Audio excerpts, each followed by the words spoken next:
મોટી blue chips કંપનીમાં ક્યારે અને શું કામ રોકાણ કરવું તેના વિશે આજે માહિતી મેળવીશું. તમે લોંગ ટાઈમ માટે ઇન્વેસ્ટ કરવા માગતા હોય તો બ્લુ ચિપ્સ કંપનીમાં ઇન્વેસ્ટ કરવું સેફ રહે છે, કારણ કે તે માર્કેટ તૂટે તો શેર ઓછા તૂટે છે અને જ્યારે માર્કેટ વધે તો તમે સારું એવું રિટર્ન મળે. એટલા માટે લોંગ ટાઈમ માટે અગર 10 થી 15 વર્ષ માટે તમે ઇન્વેસ્ટ કરવા માગતા હોય તો બ્લુ ચિપ્સ કંપનીમાંથી ઇન્વેસ્ટ કરવું. સ્મોલ કેપમાં, મીડિયમ કેપમાં અગર તમે ઇન્વેસ્ટ કરો તો તૂટે પણ વધારે અને હાલે પણ વધારે. જેથી તમને અગર 1-2 વર્ષ માટે ઇન્વેસ્ટ કરવું તો સ્મોલ કેપ ને મીડિયમ કેપ સારું એવું રિટર્ન આપે. અને લોંગ ટાઈમ માટે તમારે ઇન્વેસ્ટ કરવું હોય તો બ્લુ ચિપ્સ કંપનીમાંથી ઇન્વેસ્ટ કરવું, કારણ કે તમને લોંગ ટાઈમ માટે સારું એવું રિટર્ન મળે. તમે નાની એવી કંપનીમાં ઇન્વેસ્ટ કરો તો તે તમારા પૈસા ડૂબી પણ શકે છે.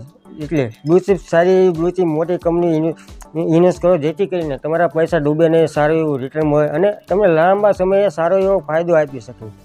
તમે નાની કંપનીમાં ઇન્વેસ્ટ કરો તો તમારા પૈસા ઝીરો પણ થઈ શકે છે. એટલા માટે મોટી કંપનીમાં ઇન્વેસ્ટ કરવાથી એ ફાયદો રહે છે, તમારું રિસ્ક સાવ ઓછું થઈ જાય છે અને તમે પૈસાને સારી રીતે ગ્રોથ કરી શકો છો. જેથી કરીને તમે તમારા પૈસાને લાંબા સમયે લાખો કરોડો પણ બનાવી શકો છો.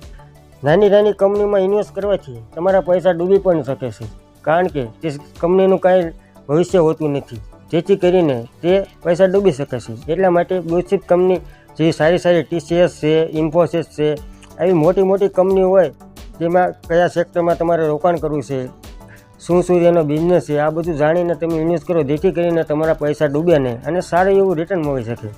અગર તમને ખબર ન હોય કે કંપની શું કરે છે તો તમે કઈ રીતે એમાં પૈસા રોકી અને કઈ રીતે પૈસા મેળવી શકો.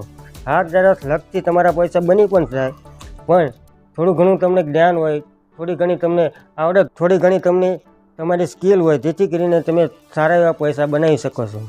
પૈસા ક્યારે અને કેવી રીતે ઇન્વેસ્ટ કરવા તે આપણે નક્કી કરવાનું હોય અને પૈસા માર્કેટ કઈ રીતે ચાલે છે તેના ઉપર આપણે ઇન્વેસ્ટમેન્ટ કરવાનું હોય. અગર માર્કેટ ક્રેશ થતું હોય તો થોડી SIP વધારતું જવાનું હોય અને માર્કેટ જો ફૂલ હાઈ ઉપર હોય તો તેને SIP ઓછી કરી નાખવાનું હોય, જેથી કરીને તમારું રિસ્ક મેનેજમેન્ટ થઈ જાય અને સારા એવા વળતર મળી શકે.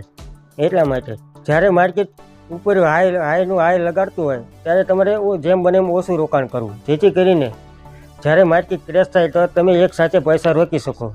જ્યારે માર્કેટ તૂટે ત્યારે કોઈ પણ કંપની હોય, બ્લુ ચિપ હોય કે મિડ કેપ હોય, કે 15 થી 20% શેર તૂટી જતા હોય છે. એના હાઈથી 15 થી 20% તમને સસ્તો શેર મળી શકે. ત્યારે તમારે એને સસ્તામાં, જ્યારે આને આપણે કેમ સેલ લાગ્યો હોય અને સસ્તામાં વસ્તુ ખરીદવા જઈએ તે રીતે જ્યારે માર્કેટ ઉતરે એ સેલ કહેવાય આપણી માટે, જેને આપણે ખરીદી શકીએ અને સારું એવું વળતર મેળવી શકીએ. જેથી કરીને જ્યારે માર્કેટ ઉતરે ત્યારે વધારે ઇન્વેસ્ટ કરવું, જેથી કરીને તમારો પોર્ટફોલિયો એક પિરામિડની જેમ વધતો જાય.